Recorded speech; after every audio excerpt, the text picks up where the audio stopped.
The solution to the no keyboard. What the hell?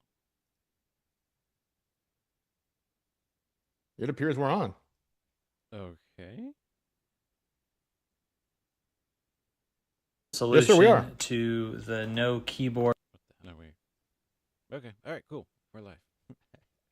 It appears we're on. All right. Okay.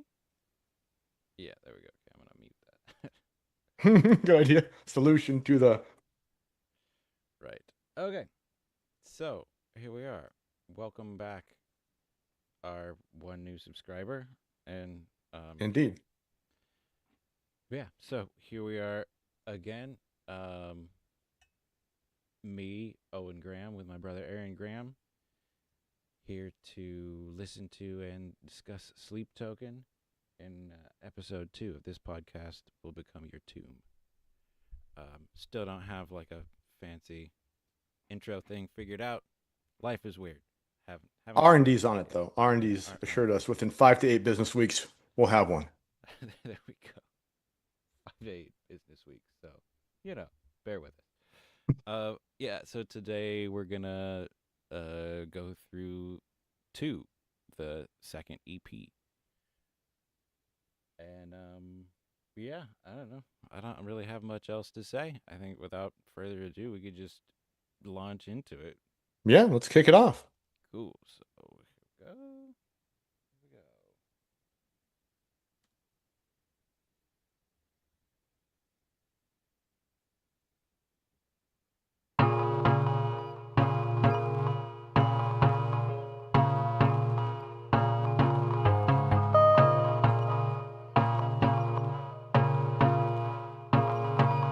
I am caught, tangled in, wrapped and quartered, chipping now and over time, lived again for just a moment, missing pieces find me.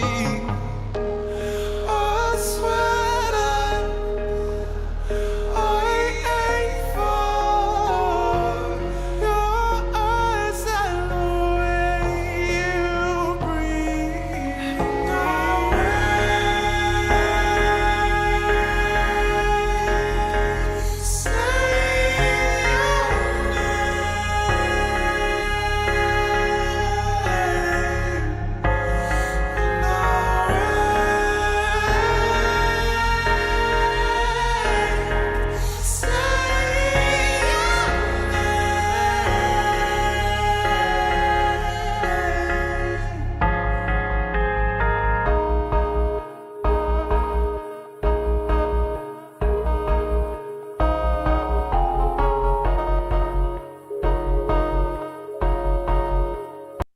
Okay.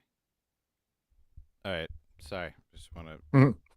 not necessarily go through the whole thing Yeah. before we say anything. Yeah, sounds good. It's a bit of a longer one too. So let's break it up some analyses. Yeah. Yeah. So I guess I stopped it, so I'll start. All right. I So that's the rule. yeah, I think that's the rule. Or not. I don't know. We'll figure it out. So, yeah, the way that this one starts. And this is Calcutta too. For this anyone is- who doesn't know, yeah. this is Calcutta. This is Calcutta. Very professional. Thank you. No, you're welcome. It's a little early, and I've had this much coffee, so we'll get there. You better get on it. Yeah. So the starkness of the beginning is like beautiful to me. There's this like really interesting, like almost organic sounding synthesizer just hammering these notes. I mean, hammering is the wrong word, but they're on this really consistent pulse. Bum, bum, bum, bum. And then it's just the one voice that comes in, and the video production is just like right in on his mouth and these like close-ups of his gritty little fingers. Yeah, so it's a very like up close and personal kind of a start. and I think the musical texture kind of lends itself to that. There's not a whole lot to distract you. At the same time, it is this. There's like a little bit of like dissonance ingrained in it.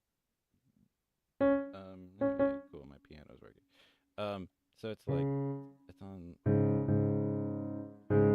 these notes, different on the piano, A flat and D flat, and then there's this little like almost chimey synthesizer that comes in every once in a while with this E flat. So if those notes were close together, it would sound like that. But since they're spread far apart, it just adds this like floating little thing over the top. It's kind of interesting songwriting production, and not can't really do much to analyze like what the harmony is or whatever. It's kind of like these disparate notes. Right. But it's really interesting. So the thing that I was thinking of right off the bat was Calcutta is the city in India most frequently associated with the god Kali. The god Kali being one of the most powerful female of the Indian deities, who is both bringer of life and of destruction. But the method that she uses for destruction is time. She's the emblem that time will destroy every living thing, all monoliths of man, and all will be called to heel underneath Kali. So she is a destructive goddess, but she's a destructive goddess in the way that time kind of is her weapon, in the way that she reminds everyone that we'll all one day be food for worms. And so I think that's a relevant thing to think of as kind of a scope for the way that sleep tokens work, is in conversation with the deity sleep as well as within other deities. And as we kind of go through this album, I think there's a lot of local deities the titles of the song kind of key us off into, to think about the framing of the movement and the lyrics of the songs. Yeah. Okay. That's good to keep in mind. Yeah. Okay. We can go through the lyrics now, or we can do them kind of at the end maybe, or I mean, if you whatever you prefer, we could kind of work through them as we go, or if you'd like to just sort of do it in one fell swoop. well, I'll just go through the lyrics that we've heard so far at this point in the song, and then kind of we can go back and do a general Sounds good. reading afterwards. Yeah. So even in keeping in mind, especially, I know that Sleep Token in one EP, as well as we'll see in later songs, deals with this issues of time, and I think to the idea of sleep being something outside of time, in a way that when one is asleep or in conversation with the deity of sleep, time can both dilate and constrict itself, because you can feel like you're asleep in a dream state you can feel like it's been weeks or days even, but you've been asleep for 15 or 20 minutes. The same time as that when you go to sleep, sometimes you just wake up instantly, and a number of hours may have passed. And so the idea of time in conversation with the deity sleep, as well as maybe in conversation with the deity Kali here, is relevant in the lyrics we have right there. Tripping up and over time, lived again just for a moment, missing pieces find me. The notion that time, like the idea of reincarnation, lived again in time, but also the compression of that time to be just for a moment. I think there's some dialogue going on between the idea of sleep, the ritual of sleep, and the idea of Kali being the goddess in charge of time, and maybe even sleep as a way to kind of not usurp Kali's power, but kind of the idea of time being the destructor of things doesn't quite work in the same way when we're talking about time in the sense of sleep. So maybe that's kind of something to take away from the first verse and think as we go forward. Yeah. Okay. Interesting. All right. Yeah. Yeah. Very We'll see if it plays out. Let's see. Okay. And then also in my efforts to be professional, I'll just point out the music videos. We're gonna watch a couple of music videos today. These are, as we see here, on the Basic Records channel. So Nice. anyone watching this now or in the future, if you want to go check these videos out, that's where you can find them, on the Basic Records YouTube channel.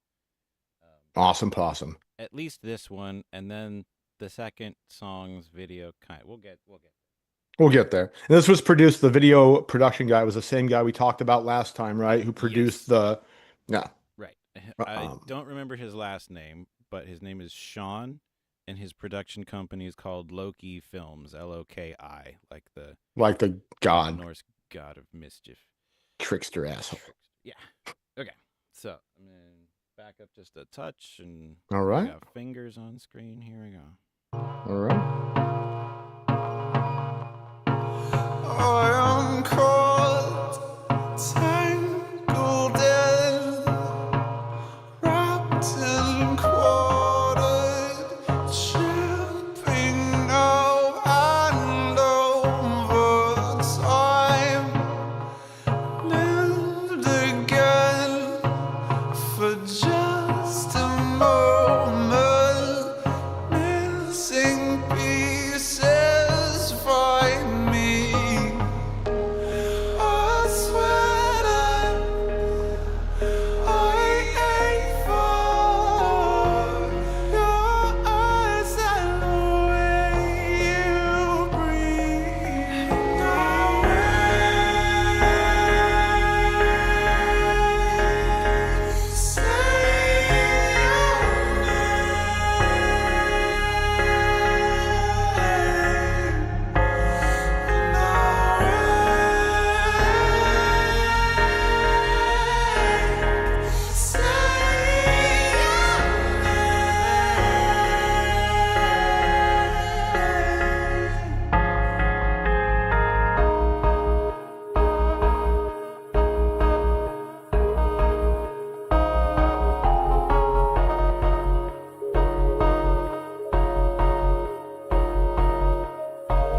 You are more than one belief, melting skywards, more than silence broken. I'm whole again for just a moment till the morning comes.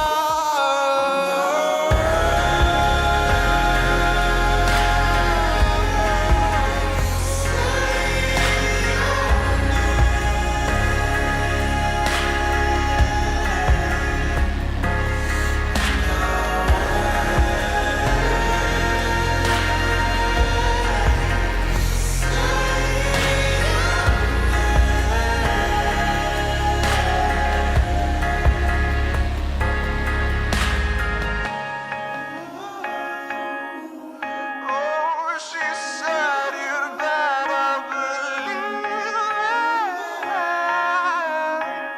Mike said you don't know. Okay, All right. I just end up listening to this song and not Right. doing my job. Yeah. Okay, I paused it, so I'll start. So as it gets to the end of the first verse and goes into the time lived again for just a moment, the synth missing pieces find me. It drops to this low rumbly note and it hangs out there. It's the same, I think it's the same note. I don't know. I think it's like a D flat down there. So it's so low I can like almost not hear the pitch, and it's a synth, so there's like other stuff going on. So it's this low rumbly note, and then as you get into the end of that line, and then I guess it's the chorus, and I wake, say your name, it starts this moving bass line, and you could actually maybe make an argument for a chord progression there. So it moves a little bit with the and I wake line, and then in the second verse it goes back to the same sort of pulsation on the synth, but instead of doing just that 2-note motif, bum bum bum bum, it turns it into dot dot dum dot dot dum. It starts to sound almost like a heartbeat or something like that. So there's a little bit more, just building it up bit by bit. Even it drops down, but it doesn't go all the way back down. And then maybe I'll run it back a little bit, and as I go through, just kind of point out little things that make it the song kind of unique and special, that stand out to the way that it's put together Right, and it seems like there's wherever we're going, it's adding texture to the sound as we progress from the opening tone to where we are now. Mm-hmm. Mm-hmm. Definitely. I mean, it's there's a trajectory that we're on for sure.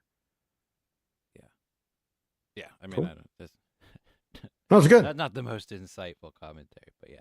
Well, I think just noting how the tones change, the pattern of the tones changed is kind of all that's really happened so far.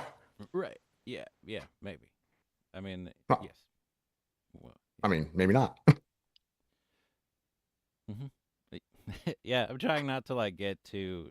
I'll get lost in the weeds of like all the little things. So I'm trying to point out what I Well, think will be relevant. no, fair enough. Yeah. Yeah. So I mean, that's kind of it on the just like music and production mechanics side of things. The On the on the lyrical side and the mythic side, sort of, we yeah. kind of have some interesting images at least. You were more than warm belief, melting skywards, Hmm. more than silence broken, I'm whole again. I mean, they're very interesting, like more than silence broken. So, and more than warm beliefs are very interesting. Again, an image or a metaphor that you're not used to hearing.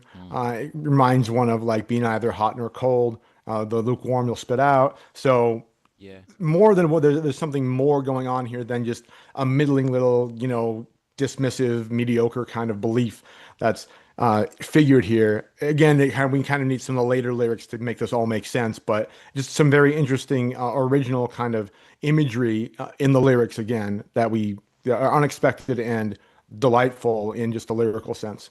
Yeah. Yeah. I think like the melting skywards also Hmm. to me is another just interesting way of framing like a ritual sacrifice, and like maybe there have been like previous sacrifices that haven't really paid off, the gods haven't listened or whatever, but like you are more than just warm belief, and so the burnt offering is Right. melting and smoke goes up to the Yeah, gods. and it's a weirdly weird way to think of smoke as because smoke's never, it's not directly, there's no, like in an open offering, there's no direct smokestack or chimney or anything, so the smoke, if you look at smoke, kind of wanders upwards in plumes and non-linear patterns. To think of the idea of the image of smoke melting up, it's Hmm. a very apt image and really unique. So I think, yeah, keying into the image of the sacrifice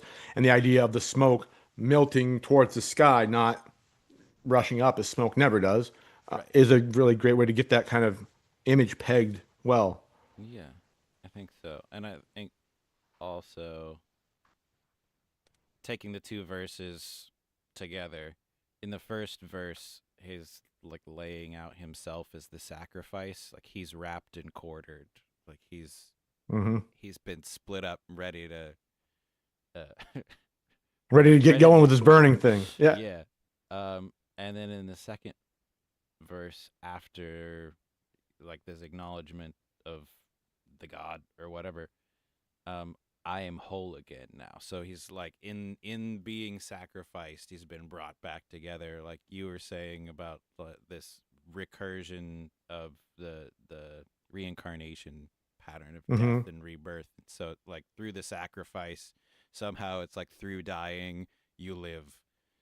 Right. It's that mythic contradiction of like the dead god who revives the land, but also too just an inversion in the way the verses go. In the first verse, you have for just a moment, missing pieces find me. Mm, Second verse, I'm whole again for just a moment. yeah. So again, the missing pieces find, which would make one whole again. But those two lines or those two notions are inverted Yeah. in the first and second verse, which I Hmm. think is very interesting. And then there's again, till the morning comes, frames Right. the wholeness again. That moment kind of speaker seems to think that that's gonna last until the morning comes. Right. Yeah. It's it's fleeting and has something to do with the nighttime and sleep, and The then ritual that is yeah, entail. Yeah, right. And at the same time the video is it's really trying to make us pay attention to his chompers. I know his very British teeth.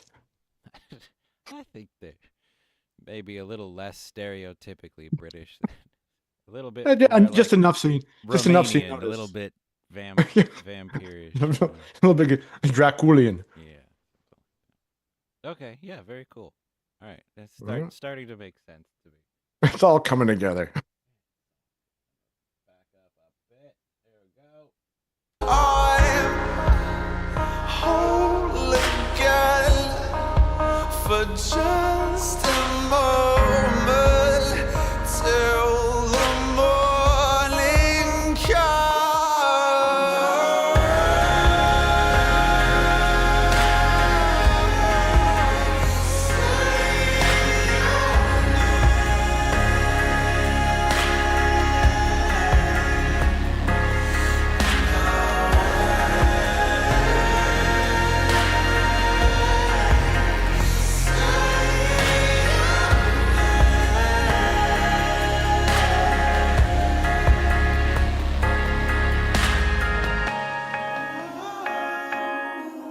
Oh, she said you'd better believe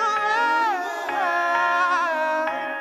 My said you don't know. Oh, you said you better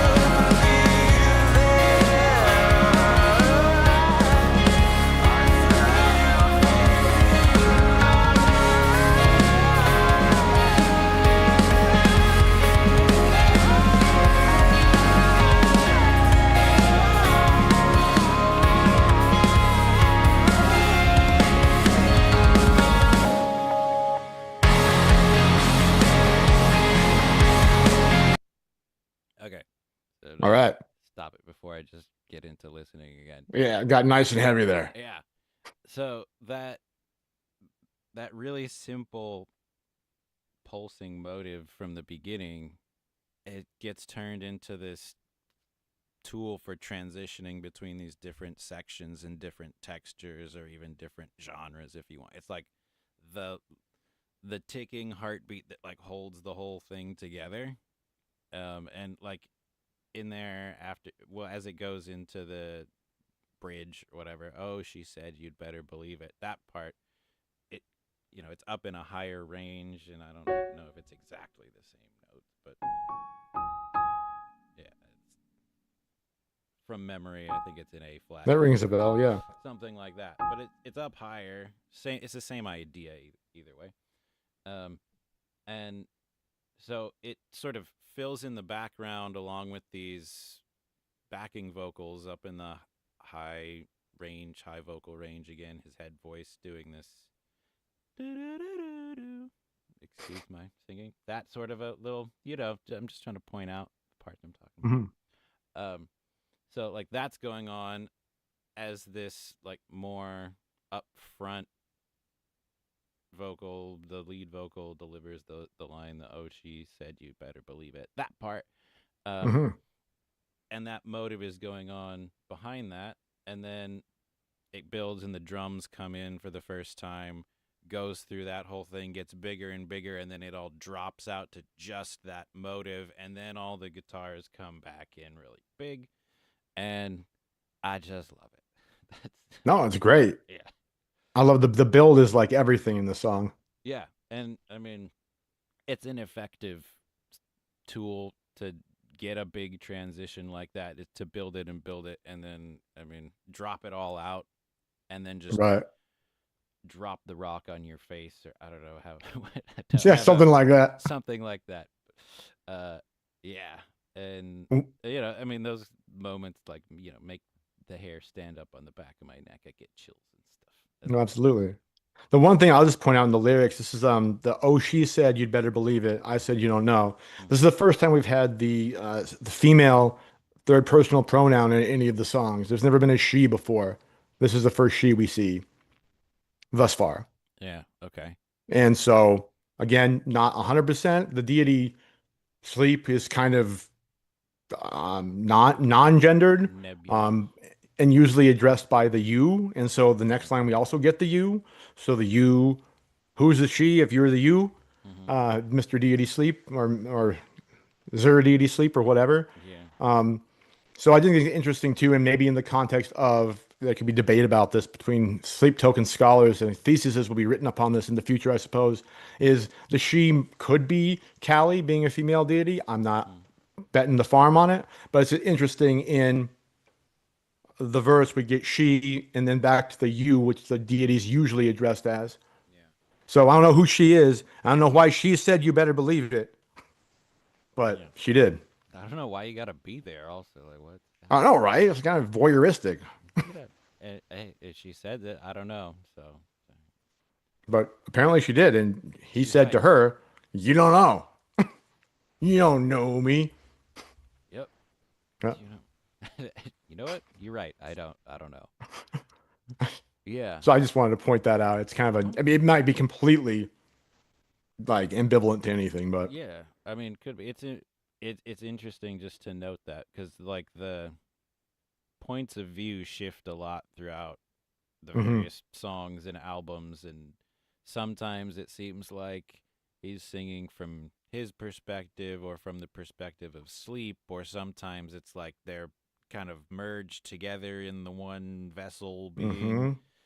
and sometimes maybe singing to or about other people in the orbit of this whole event that's going to ISI. I Right. don't know. And It it, is interesting to just note that that's the first and it time. just seems like as far as the configuration of points of view go in this particular song, Mhm. is that the she in this verse here gives a third point of view. Mhm. There's the speaker, there's the you, and there's now she. Right. And that's doing something as far as the points of view go.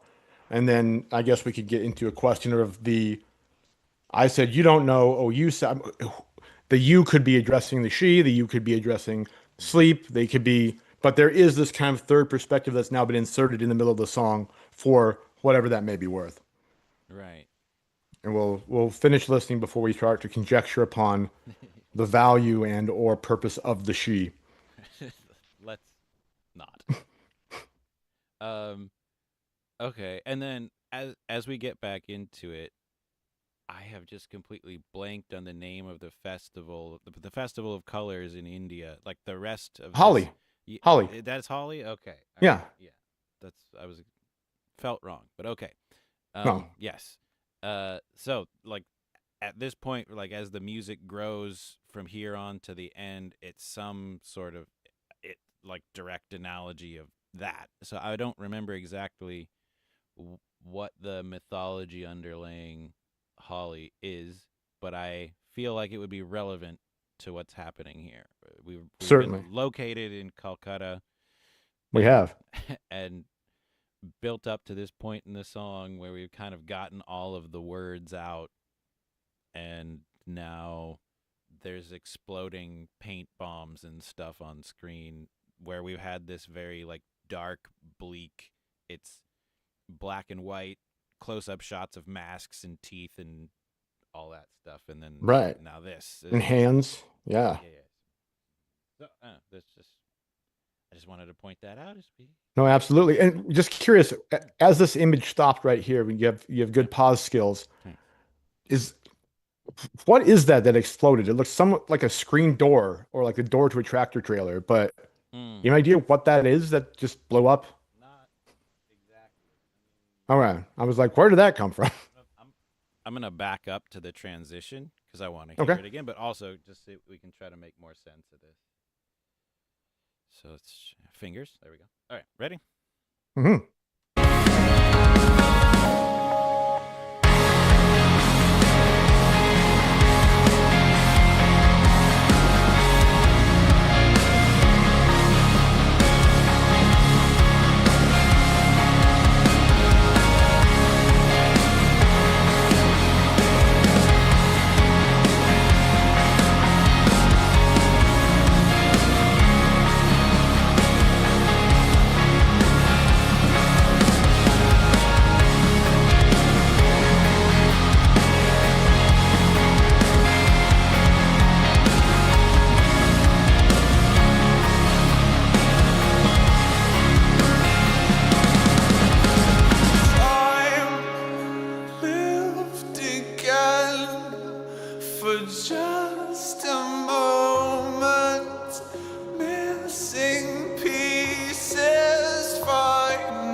Okay. It's a long fade out. Yeah, it is a long fade out.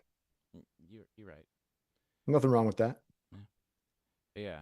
So a quick internet search shows that Holi is the Hindu festival of spring, love, and new life. Mhm. So yeah, I can tell you a little bit more. I can tell you a little bit more about that. please. So, the myth of Holi is there's a demon goddess named Halika, who's the daughter of a god that I don't know. I'm not going to butcher the name of the pronunciation. She's the daughter of a god who's against Vishnu. So there's the good gods and the evil gods. Halika is on the evil goddess side and is trying to kill a nephew of Vishnu named Pradala. If I'm saying that right, I'm close enough. I think I can say that. Anyways, he's meant to be burnt in a fire that Halika sets up for him to be burnt in. And then he escapes the fire, and Halika goes into the fire and ends up getting burned. And she's the goddess of lust. So it's the notion, the ceremony of Holi is the notion of the evil urges of lust being overcome and conquered by the good side, by Vishnu's side. And also, Halika was supposed to have some sort of immunity to fire that through some trick that was played, very non-specific in the Vedic text about how it happened. But even though she wasn't supposed to burn, because she had lit the fire for Vishnu's nephew, she could be burned in it. And then so she was. And so it's kind of the celebration in general of the overcoming of evil by good, because evil will lay a trap for itself. And so there is a fire and a sacrifice in a sense, and of evil being purged through the fire that was meant for the good. And so that's the I guess import of the celebration. Now that doesn't deal with the colors. The colors come from a separate tradition that kind of took over, where there was it was Krishna, or let me check. I have a note here. It was Krishna and Radha, who basically Krishna and Radha had different skin colors. And so Krishna found a way to unite himself with somebody who had a different skin tone than him by painting both of them with bright colors. And so there's a celebration of kind of the unity and the coming together of Indian people, even of different castes on holiday, that basically overwrites the outward appearance by a bright celebration of colors. That's where that Okay. celebration put in. It looks like it kind of got imported into the good overcoming evil narrative of the of Halika being sacrificed to the fire, and so the painting of the colors is a celebration of good overcoming evil. It kind of took the symbolic place of the um, the bad demon burning herself alive by mistake. Okay. I'm That's sure a there's lot more to to it. There's a lot there, yeah. Yeah. I mean, and it's obviously directly relevant and makes a lot of sense. Right, But I know, right? but it Maybe we should have needs led some with that. time to chew on that and make a little bit of more sense of it. But yeah, okay, that that's really interesting. I mean, there are only so many hours in the day, and I have yet of the different mythologies that I have read into Hindu religions It's on its and all of that it's is not one of the ones I've gotten to. A couple of the greatest hits, but that's about it. And I don't Lord Vishnu's greatest hits. don't read Sanskrit or any of that. So yeah. Right. I Um. know a little bit more just because in my obsession with T.S. Eliot Mhm, and the Wasteland and whatnot, there's a lot of Vedic stuff in there and a sure. lot of Sanskrit. So not only the Vedic, but the Mahabharata and others. So I'm somewhat more familiar with those. Okay. But Holly's not. Holly comes out of part of the Mahabharata with the myth of the of Halika getting um, burned in the place of the nephew of Vishnu who was supposed to be burned. But there's not a lot of basis in the sacred text for the ceremony or the for the Mhm. holiday. Yeah. It's more a cultural practice that kind of began out of the basis of the celebrating of of the good overcoming evil, and not only just good, but that moderation overcoming the demon of lust is the particular notion. And that's kind of actually thinking about it. It's very interesting because it's a spring celebration.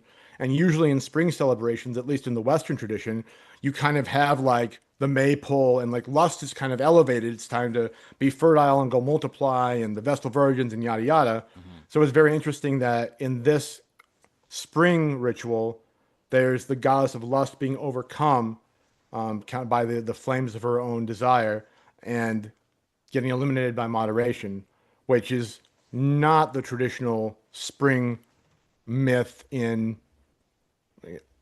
I guess, Western mythos or European mythos. Hmm. Hmm. Okay.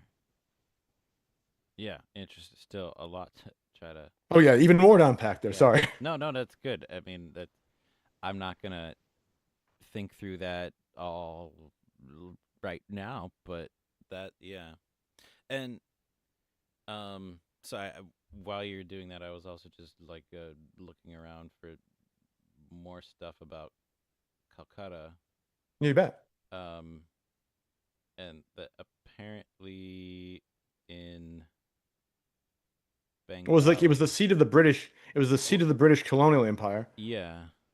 Uh, so it's another one of these like mythological gardens or something like that. The name in Bengali apparently means the field of the goddess Kali. So like it does, Hmm.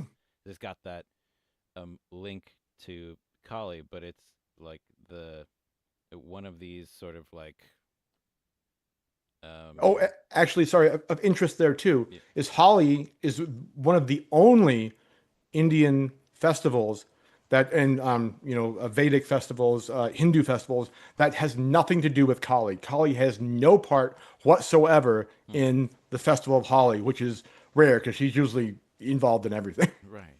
Oh, that's interesting. Hmm.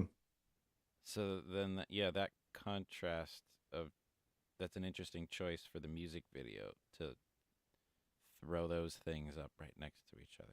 What the hell? And well, I think maybe it's more. And I think we'll see this too as the other songs we go over here. Hmm. There's like the myth you would think the song was talking about, Yeah. and then some other underlying mythology that the song's actually talking about, like kind of starting to drop, not necessarily red herrings, but like, oh, Calcutta, the seat of goddess Kali, Kali. Hmm. Okay, let's find Kali in here, and there are references to Kali because everything in Indian mythology that has to do with time, Kali is like in charge of that, Hmm. right? But that the imagery we get out, and I think there's a lot to be said for the burning and the offering of the goddess of lust during the Holi ceremony and the overcoming of that goddess. I mean, we have the smoke rising upwards. We have maybe she is the goddess uh, Ramakal. I had the name right a second ago. Let me look at my notes again. Um, a Halika Hmm. that Holly is named for. Maybe the she is Halika. I mean, Yeah. who knows? I doubt at this point that she is Kali in the lyrics if it's not sleep, maybe. But I get the point being is that the idea of the lustful demon Hmm. being in lustful demons, nighttime demons, they'll, you know, stuff happens behind under the sheets at nighttime with those demons. Um, her being gotten rid of in Holly and the colors kind of celebrating that is a very interesting notion. And the video really puts us there more than anything else. Hmm. Hmm. Yeah. Mhm. But I just like myth bomb. Yeah. No, I mean that's cool. I like it because that's why you're here. I don't do the music stuff. But yeah, I mean, and I am very interested in myths and the historical and psychological significance of myths and direct spiritual experiences of things related to mythology and like the weird particularities and universalities of myths and all of it. Like it's like some of it makes no sense, but there's some kind of a code to unlock whatever is in there, the ancient wisdom or whatnot. And this is just like the weirdest way to get into some of those stories, but But it's great it though. The really, story, the best of stories. yeah. I mean, there's a reason. I mean, people can conjecture as to what it is that these stories have stuck around with humanity since before the written language, Mm-hmm. and still here, Yeah. still here. Right. Yeah. Yeah. I mean, like, I don't know. I'm also like stuck on this, the the contrast of the time lived again and the for just a moment, missing pieces find me and I'm whole again. It's like if if life is just this recurring cycle of life and death and rebirth, then that's, I mean, that is kind of like an encapsulation of that process. Is like we've been here before, we've lived again, we've been destroyed, and then being alive again, it's just going to be for a bit in the grand scheme of things, and then you're going to just be dissolved one more time and back into the whole, and then again back into one little piece for one little bit of time. Yeah, it's just like that. Obviously, is going to be laced all throughout all of the songs, but it's a recurrent theme. I mean, it seems like Vessel's also kind of stuck on that and like trying to make sense of that. I don't know. Well, the idea too of ritual and of the sacred, Mm-hmm. the deity, no matter what kind of belief system you're in, is that humanity is somehow lacking of something, and we're missing a piece. And the gods can, whether it's the God, whether it's Allah, or whether it's Christ, or whether it's Yahweh, or whether it's Vishnu, or whomever, right? Ishtar, whatever. The moments when the gods give divine wisdom or grace ourselves with their presence elevates us up too. And so these moments of contact are really where the sacred meets the profane, where the humanity touches eternity. And those moments have to be fleeting because humanity, because of their nature, can't stand very much contact with the perfect divine. And so the moments when humanity is complete and have illumination towards what a God is, or when God speak to man in any tradition, right, has to be very limited. But during those limited moments are the moments when humanity knows its purpose, feels full, and is able to achieve something beyond the mortal shell that we're all trapped in. And I think that's even if it is a recurring theme and a hope for the renewal of the lands, a hope for the renewal of life, the waking from the death, it's only for that moment because the gods don't walk among us. And that's kind of the point of ritual, is to call upon the gods to come down and like get us going again because it's not good. Right, right. So I think that's kind of part of that, exactly the cycle you were talking about. All right. Yeah. Okay. Yeah, Yeah. I think maybe we should move on because I could just like we could do this for sit here and days. ponder. Yeah. Yeah. Fair enough. Fair enough. Okay. Excuse my professionalism while No, I you're take good. a I'll peek. excuse your professionalism any day.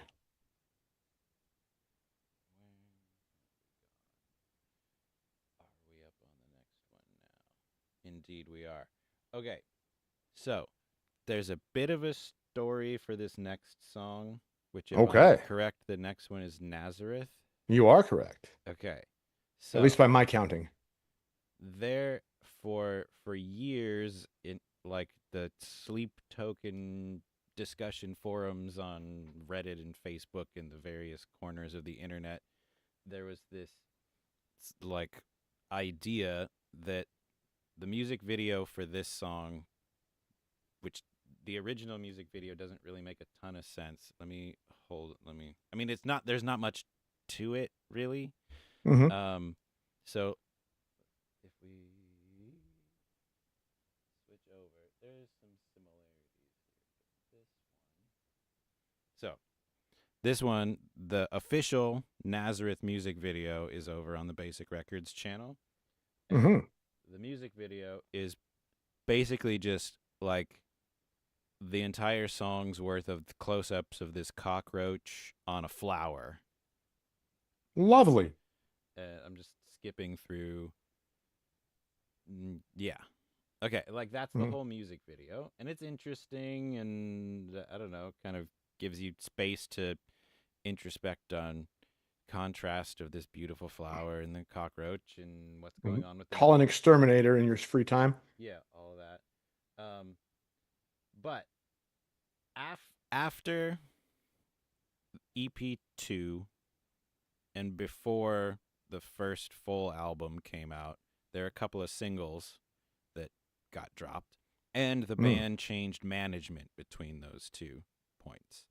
And one of those singles is this song Jaws, Oh yeah. and the music video for Jaws, in these discussion forums, people somehow got the idea that the music video for Jaws actually fit better with Nazareth. And it was like, oh, come, you people are crazy. You just make up stuff and put it on these discussion forums on the internet. And then I mentioned that interview of the Right. music video director, and the podcast that he was on is called Sleep Talkin'. So Ha ha ha. there you go. If anyone But, wants to go check out that one, I think the episode. You have a rim is- shot thing queued up on the soundboard? I don't. We Again, should do that. I'm too professional for that. I totally could though. I'm sorry, but the no, interview with so, the guy. Yeah, I and- think it was. yeah. It's from last year, like in October. Mhm. And he confirmed that that was actually correct, and that he was so surprised when he saw that come up, but that the music video for that was officially put out along with the video with the song Jaws was Mhm. actually created for Nazareth. And So what the hell happened? the original management saw the music video and was like, this is too explicit. There's like way too much sexuality. There's guns and drugs, and we can't do this. And then when the band changed management, they were putting out Jaws, and that we should have some kind of a music video or something for it. He was like, well, I have this whole other music video. I have this one canned. And they were like, this is awesome. You should totally, if you can make this fit with Jaws, put this out there. So It's like, it got put out with the wrong song. So well, I think that's a good idea. They decided to change management because old management was like, all the things that people love, we don't want you to put those in a video. God forbid. we cannot. You know what people Not love? for a, Our, not for a our, metal band that's about human sacrifice. our focus group tells us cockroaches and flowers. Right. Well, this is the thing, is that the cockroach and the flower are in the Jaws music video, and I'm pretty sure that that was just like B-roll of cockroach and flower that was supposed to go in the original Nazareth video, and that's all he had to work with when they were like, you can't do any of the other stuff. So he just put like 5 minutes of cockroach and flower. That's all he could I do. mean, I'm glad they changed management then. Yeah, me too. So what I've done in respect for Vessel's original vision is I've matched up the video from Jaws with the audio from Nazareth, Oh, you sly son of a bitch. and that's what I would like to watch today. Good, because I have enough cockroaches and flowers in my life as it is. Yeah, and I don't know if I'm gonna get in trouble. I don't know what. No, you're not. We already got permitted. We can't. We're good. We are allowed to use all the video and music content. I'll show you the notice. We're good. Sleep Token's okay with us doing it. Oh, awesome. Cool. Yep. Very cool. Well, in that case, I'm not worried anymore. Well, good. Okay, so Worry thee not, son. I shall not. All right, I'm gonna just make sure I have the lyrics for Nazareth pulled up, and then I'm ready to go if you're ready to go. I'm ready to go. I've not seen the video for Jaws, let alone for Jaws Nazareth or Nazareth Jaws. Yeah, well, just Oh, I'm all podcast- tingly. See? I'm all tingly inside. All right, you just wait. Here we go. That's what I have to do. If you have children with you, tell them to. avoid They're the at gate. school. They're at school. All right, good. Where they should be. Here we go.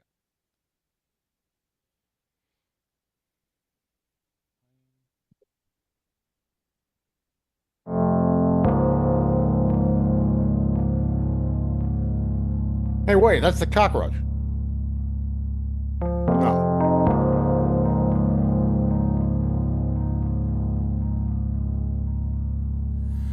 And I'll see you when the wrath comes. Knock you your bed.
So far, the video matches up pretty well, I would say. Yeah. Yeah. Yeah. So, I mean, people weren't off base when they said, "Hey, I think this fits way better with this other song." Oh, son of a gun. Yeah. Yeah. And I'm sorry, I was gonna say something about Calcutta. Um, we got off Well, you on the missed whole it. Too mythology. late. I missed Too it. late. Yeah, but I'm gonna just like point it out because it's relevant to this one also. But in Go ahead. these recurrent themes about like teeth and like the eating of sacrifices or whatever. Like Hmm. at the end of the video for Calcutta, that the contrast of like the bright color explosions and all of that, and then this close up on his mouth turns into like the blood of the sacrifice oozing out of his teeth, and the black clotting blood and stuff like that was just very. I think it to me it helped drive home the point of this like contrast of life and death and rebirth and the sort of like Hmm. the Holly Festival, spring life, rebirth, all that stuff, and like we're at Calcutta with the god of death and blood from the sacrifice oozing out of the mouth, um and then we're kind of like back somehow in the bedroom from Thread the Needle, and then the ritual is happening here in Nazareth or whatever. I don't know. Yeah. Maybe it's just I mean, I can what say it a is. lot about Nazareth, but Sure. um, we don't necessarily have to get there right now. But since we got the, yeah, I think the thing too is about Calcutta, as you're mentioning in the sacrifice, right? The idea that there is, and this goes back to basically any kind of mythic, let alone mythic tradition, as well as this fertility cult traditions that kind of prefigure any codification of mythology, is the sacrifice cannot be a bloodless sacrifice. The sacrifice itself needs the blood, which is the thing that quickens, that makes things alive. In order for a sacrifice to be valid before whatever deity is offered to, the blood is a very important part of it. Mm-hmm. And so the idea that the sacrifice, whether taken in the mouth, whether burnt and offered up, the blood is a very important part of any of the sacrifices that are meant to renew life, either to a person or to a land or to a kingdom. Mm-hmm. And so it's an important piece of it. Right. And I think the imagery at the end of Calcutta very much signifies that. And I haven't drilled down enough on the Holly myth and I mean, I'm assuming the goddess who was burnt and then, I guess as much as you can kill a goddess was killed Mm-hmm. as a sacrifice during Holly. I'm assuming she was full of blood or god blood or whatever. It wasn't like she had been exsanguinated first. Right. And so that was probably a portion of that. Sure. And we'll see that again here too. Yeah. Yeah. Okay. Okay. Yeah. I just like. No, good. Good on you. I saw the parallels and I forgot to say that, so I wanted to bring it Well, up. when we have Yeah. that line in the first verse here, that's very much, Right. yeah. That's what I'm So saying. That's what I'm saying. good on you, mate. Thanks. So musically, just like the importance that's placed on different synthesizer or like classic organ sounds in this EP is really interesting, and we'll see that like even more clearly in the next song. But like Calcutta starts with this just like synthesizer pulse, and this is like more of a slow moving open kind of a sound, but it's still like it's almost organ. It's still some kind of a synthesizer, but it's got like the DNA of like a Hammond B3 or something like that. Like it's sort of it's very like a gospel organy kind of thing. To me, is what I getting off of it. So like the choices, and this like throughout all of the Sleep Tokens, like the choices for synthesizer sounds are so interesting and adds such like like just the right texture to certain stuff. And yeah, so that's going on here. For me, I think it's like it's just the right. It sort of puts you in a different way into that like church ritual kind of a space with that organ sound, but something a little weird is happening because there's these like grungy, distorted sounds like layered over the top of it. So Right. What's that word that it describes it kind of me like the club kind of music. It's not EMDR, but what is it that the it's kind EDM. of like yeah, EDM. It's like the kind of like that. It kind of builds to almost like an EDM vibe using like Mm. church music, Yeah. Uh huh. which is like kind of dissonant. But yeah. Right. Right. Well, I mean, it is in some ways, but it's like a gathering place for like the sleep token concerts are referred to as rituals, and the people who are there are worshipers, and they're like at music festivals right alongside EDM artists and other. I mean, mostly they've been at like rock and metal festivals But and Sleep stuff like Token that. incorporates like EDM elements into like a lot of their, Absolutely. which is Yes, for sure. a new and fresh thing Right. It's hip. in my The experience. kids love it. Kids love it. Yeah. Yeah, and right. I've like this is still pretty early on in Sleep Token's trajectory, but that stuff is already happening. Mhm. Yeah. Yeah, definitely. Okay. Anything else before we go on? I think No, go ahead, go ahead. I'll do more lyric stuff. We kind of need the second verse for me to start doing lyric stuff. very good. We're coming back in just a couple seconds. Here we go.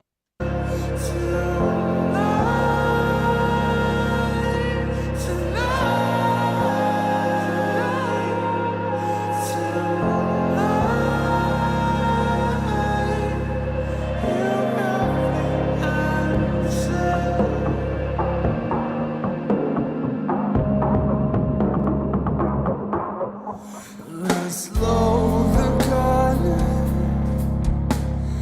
make her read the tape in the bathroom mirror. See if she can guess what a hollow point does to a naked body. Let's fuck her up. Manifest pain at the core of pleasure. I'll see you when the wrath comes around.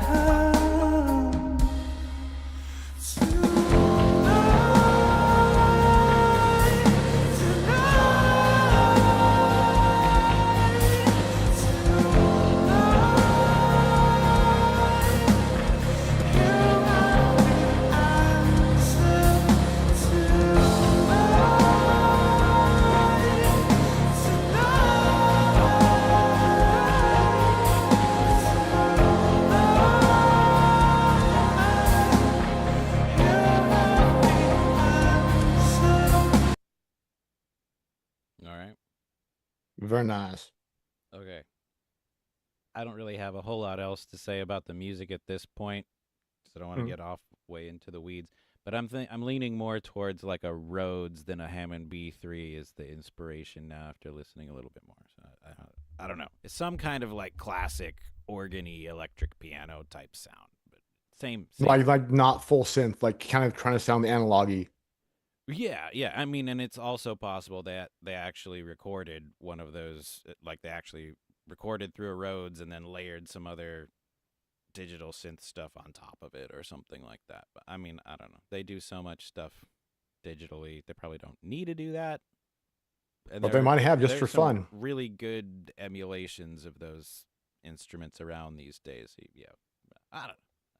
It's hard to say what the origin was, but that's kind of the effect that's being produced. Right, right. I mean, it's got that electric piano sort of a electric piano organ, like sustained pitch kind of a thing.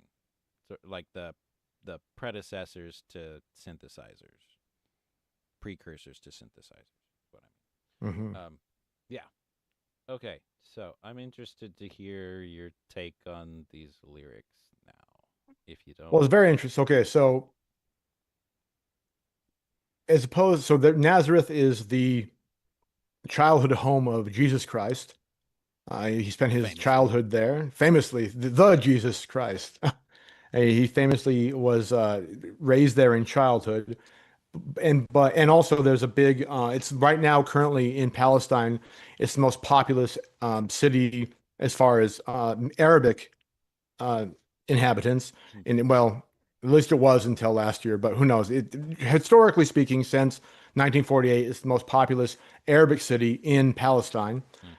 And it's also, I think, more importantly to our song right here, it's the place where Mary received the Annunciation. And the Annunciation, for those of you who haven't been beaten by nuns with rulers in their childhood, is where the Archangel Gabriel came down to Mary and told Mary that she was going to bear the Son of God and that one day he would be crucified and die.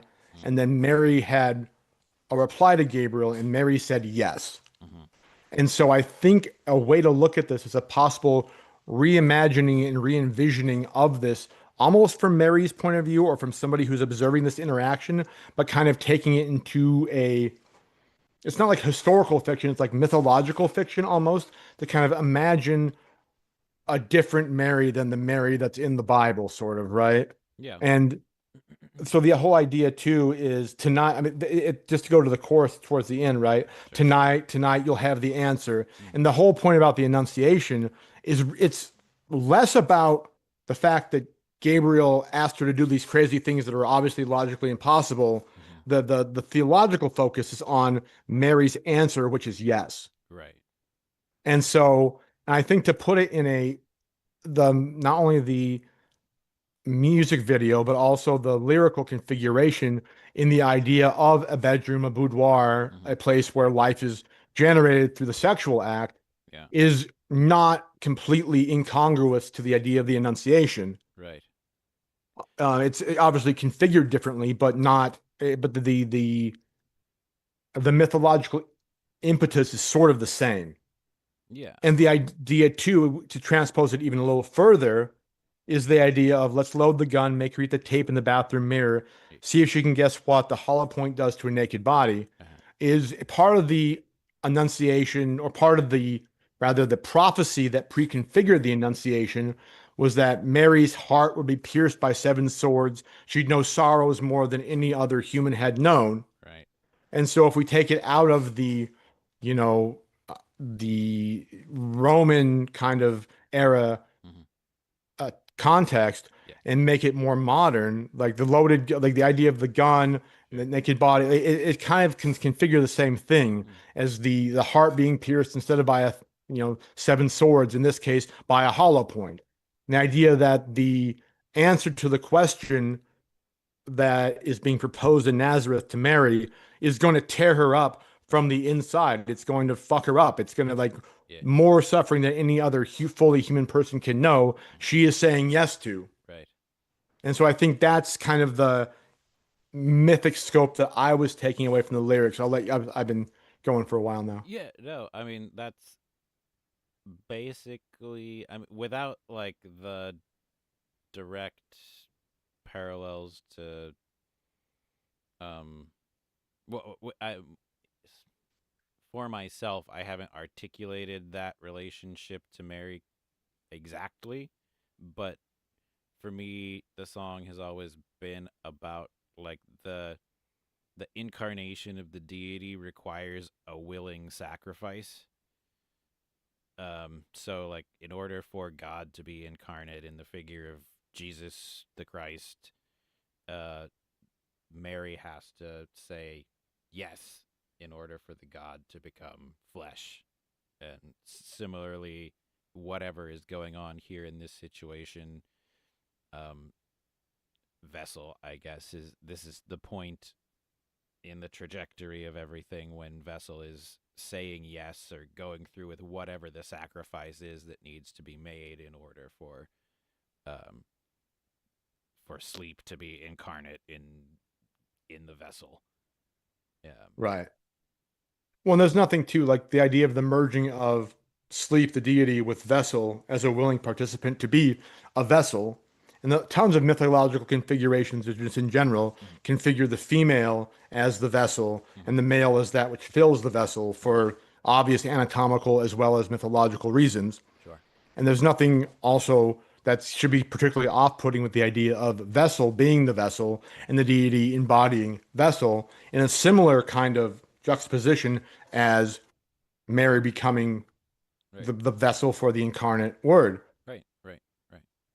And so, and again, we have again some third personal feminine pronouns here. Her, make her eat the tape in the bathroom mirror, which is, maybe we can talk more about this after we finish the mythical stuff. That's a very, very amazing and peculiar line. One of the lines that I was like, damn, I wish I'd have written that in any context. That's a great freaking line. Yeah. Um, I mean, it's visceral and a little disturbing, and yeah. and tape in this case has so much, like, what tape? Right. What kind of tape? Yeah. Exactly. What are you talking about? Yeah, right. Is it duct tape? Is it like audio tape? Is it? Yeah. Right. Yeah. And it's also, I mean, interesting with like these juxtapositions of genders and all of that, personal pronouns and whatever. In the music video, the people that we see is two women in bed, It appears to be. as far as I can tell. I mean, That's not what I'm I saying. looked as closely as I could, and it looked like two women to me. Okay. Well, that's 2 votes. We'll see what everyone else thinks. 2 votes for women. Vote in the Chat. comments. Both the comments. Like and subscribe. Yeah. But But yeah, I mean, that's just kind of, I don't know. I'm still operating on the assumption that all of this is intentional. yes, why not? Yeah, like it's not just an accident that that's how this is all being portrayed. So, what to make of that? I still, I don't know. All the way through, I don't really know. But Well, in the same sense, though, right? The idea of the Annunciation. yeah. There need be no human man present. Mm, mm, mm, mm. So that's not That makes sense. Yeah. that's not necessary to have a dude in the music video. Don't need them. Don't need him. Useless. Useless. Exactly. Okay. Yeah. All right. And Cool. and again, too, just real quick, just at the beginning, some quasi-biblical, quasi-T.S. Eliot kind of myth stuff, that just configures, like, I'll see you when the wrath comes, knocking on your bedroom door with money, build you a kingdom. Right.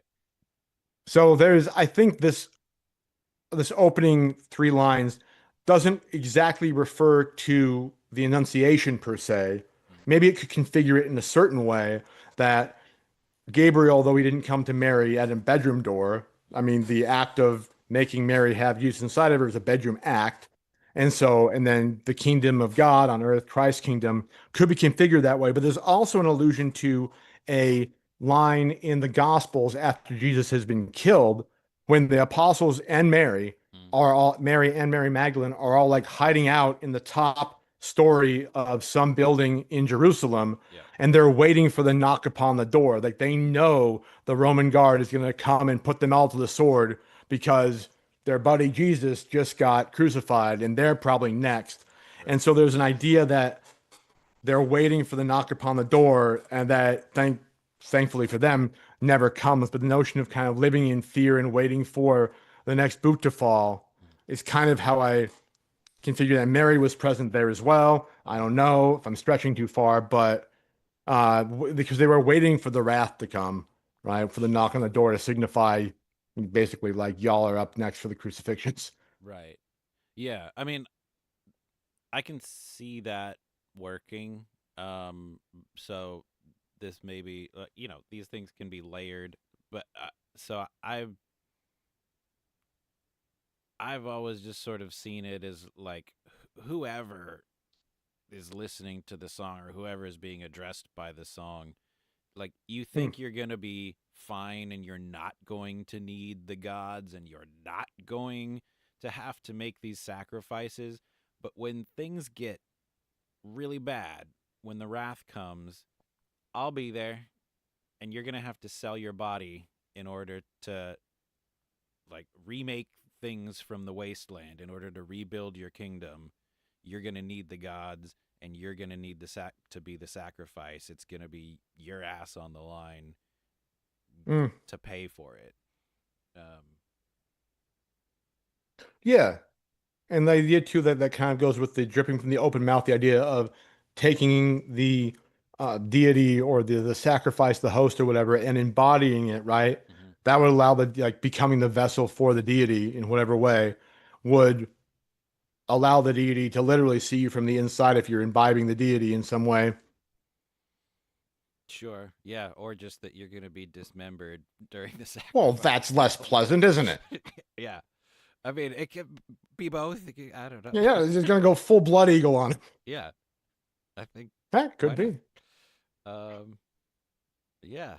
Okay. Very cool. Where we? But I think I do just want to say like I think that there's a very cool thing that happens here is um the transportation of the mythical, which is kind of a timeless past, a past referring to a past referring to a past, into a contemporary image. The hollow point, I'll show you what a hollow point does to a naked body, as well as the tape in the bathroom mirror. These aren't images that would have occurred in Babylonia, like circa 350 BC, Mm-hmm. or in the year zero AD, Right. right? These are contemporary images that are doing the same kind of work as a lot of prehistoric, pre-modern mythical imagery is doing, and it's kind of importing that to a contemporary context, Right. which I'm always a huge fan of. Yeah. Yeah. I think Sleep Token does a really good job of that, of like handling the timelessness of myths, but also somehow making it like immediately relevant at the same like that. I think Yeah, it's timeless and current at the same moment. right, Yeah, right, 100%. right. Um, okay, so I'll say one more thing just about music and production stuff, and then Hmm. I won't really have a whole lot else to say here. People can hear the trajectory of the song and the build and all that sort of stuff. I don't really need to point that out. Um, from one into two, the drum production has been sort of like developing into a certain thing. Like once you get into like um the full albums, there's a characteristic, like recognizable drum sound that is sort of a big part of like Sleep Token's sound. Um, Hmm. and it's not quite in place yet for me, like at this point in the trajectory, but we're getting there. Like it's starting to become something that's not just like this is a good drum recording. They're all great drum recordings, but it hasn't really like taken on its own really distinguishable character. The performance is very recognizable as the drummer from Sleep Token 2. Um, represent. So we actually see Vessel 2 or 2 performing drums in the video for Calcutta, Yeah. Yes. which And is the first time we've seen right, and him. it seemed to me like also the members of the band who only really perform with them live were also in that video. Like there's bass playing at the end of the video as it was like fading out. There were four masks like on the black background. Oh yeah, huh? So um I think like I think they were all in the video for Calcutta. But we don't even know what the other 2 are named. But we kind of Vessels 3 and 4. No, no, no. I was just you just count them. Exactly. So we're gonna see a video with like 17 people, like Vessels 1 through 17, stage left, Right. please. Yes. Nobody knows who plays what. Yeah. We don't. Right. So, but I think the next thing that comes out after the 2 EP is Jaws, Jaws, right? and there's a huge jump in the specificity of the drum production in Jaws, and I think like George Lever, the producer for these, I think he figured something out between 2 or maybe like during 2 and going into Jaws, like something, some kind of a trigger, some kind of a switch flipped. And like from then on, it's very recognizable, especially for me, like the snare drum sound, like the rim shots of two's rim shots are like really recognizable. And, you can you sort of hear it here. It's still him playing, but the production that really highlights that very well is not quite in place yet. So he kind of finds his place in like the producer finds the place of Two's drumming like in a new kind of way. Yeah, I Neat. that's my take on it. Yeah. So does the cockroach video go with Jaws, just like the Jaws video goes with Nazareth, or no? We could try it out. I mean, just I haven't done that one. no one has thought of that yet, probably for good reasons. Yeah, probably. I think we'll probably just see this video again when we do Jaws. But No, fair enough. It's a good video. it's a good video. All right. So I feel sidetracked enough. I don't remember exactly what was going on in the song when we stopped. So I'm just gonna. I think we start finished where it, we were. didn't we? I think we. Okay, well, I thought we almost No. finished it. Yeah. I don't think we did. Well, no, there's no. Yeah. I No, think no. Oh, we don't. We got through the first two verses and chorus, and then now I think are gonna go into like the breakdown interlude. Yeah. and And then load the build up gun towards tonight. the We'll have end. the. Yeah. I already talked about that though. I already talked about those lyrics. So Yeah. damn it. Oh well. No, I think we're good. That had already come up, but now we just Let's have to finish her finish out. listening to it. Amen. Good times.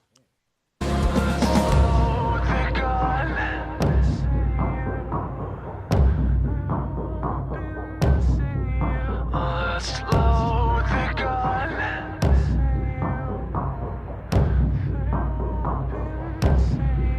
Let's load the gun.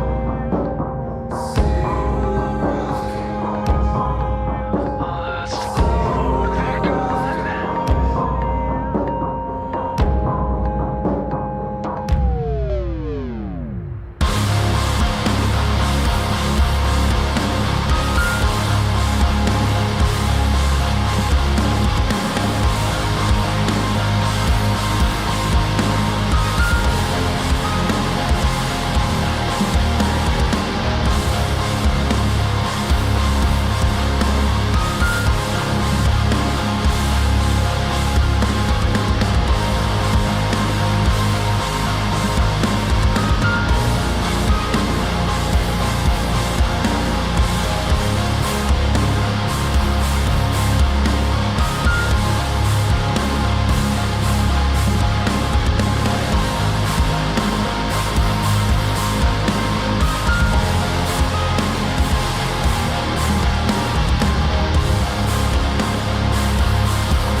Okay, so the song is ended, but the video, Plays on. yeah, this is the part that fits more with Jaws. Okay. Just as far as the length and the fade out at the end of the song. Oh, got you. Okay. See, she survived it. Did she? They were still making out. Loki. Oh, there goes the body. Well, bye, body. Bye, body. Okay, so I do want to clarify what I was saying about the drums production thing, especially the Oh, snare please. drum sound.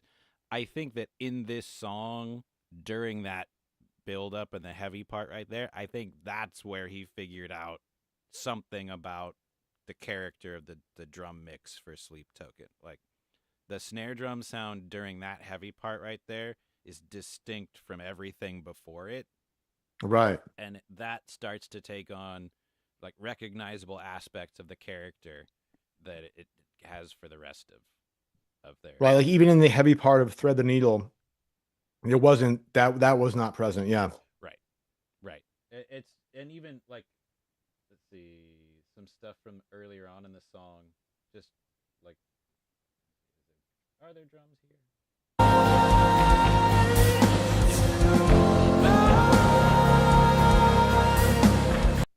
Great drum mix, really good snare drum sound, but then like compare that to the drop right here.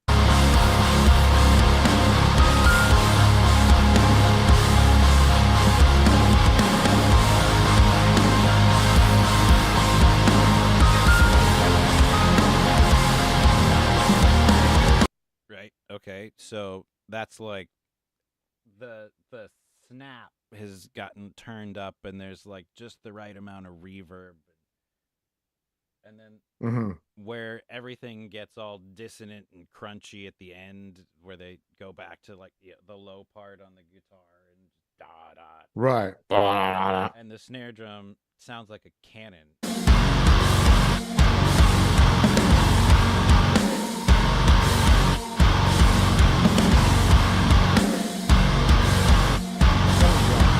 And like that sort of is starting to zero in on the like that really characteristic recognizable sound of like, okay, that's two.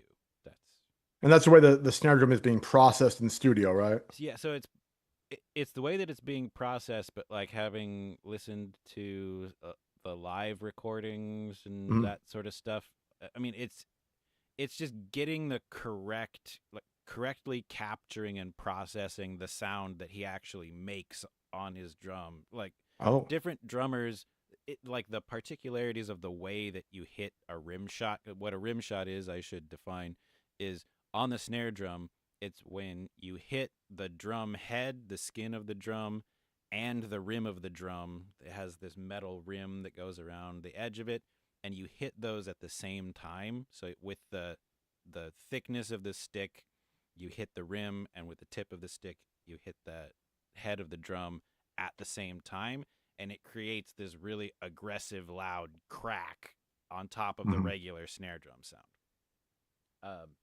And that it's characteristic for heavy rock and metal like that.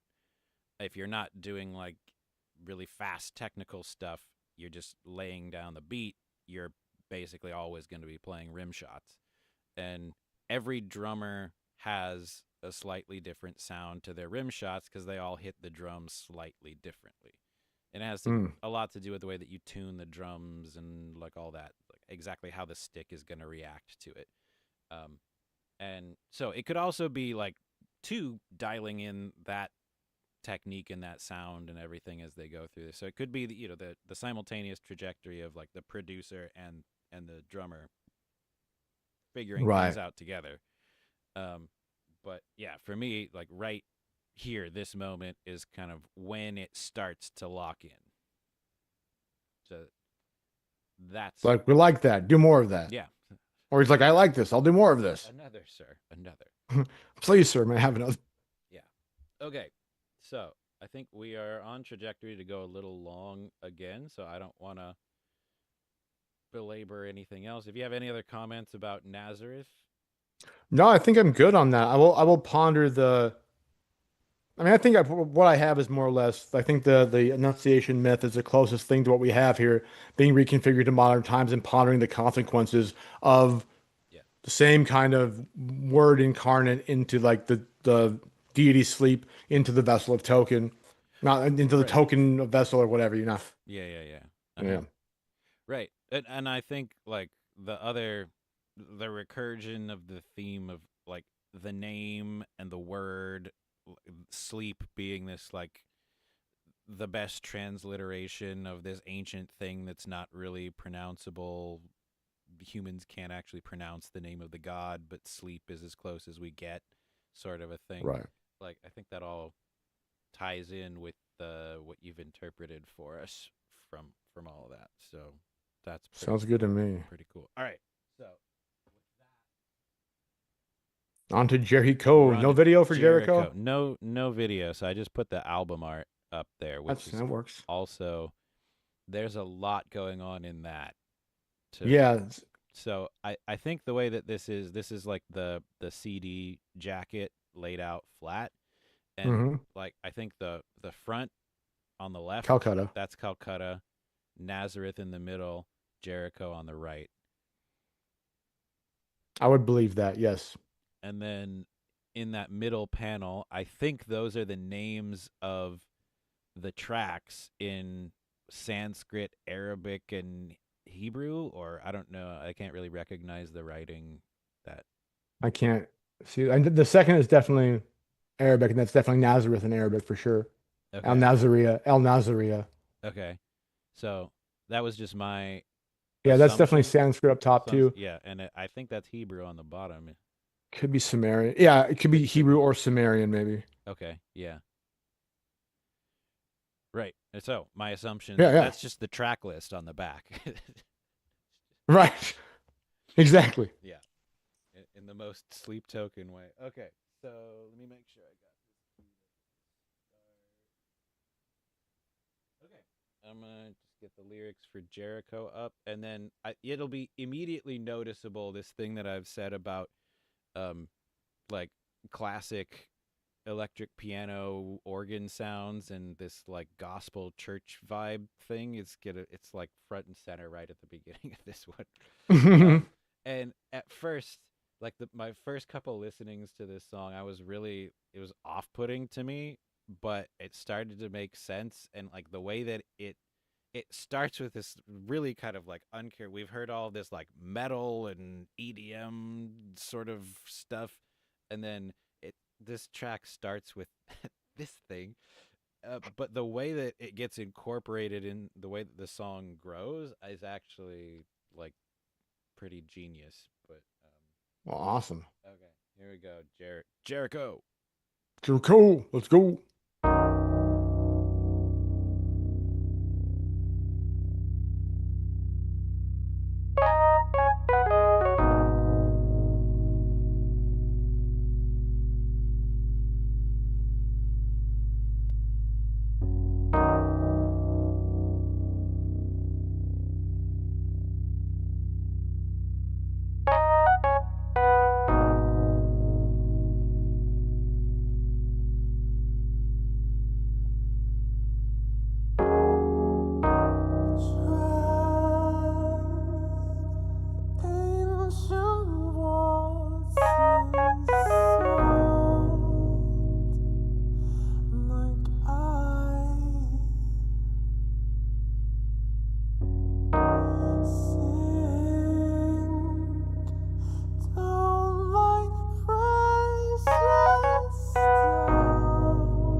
Yeah.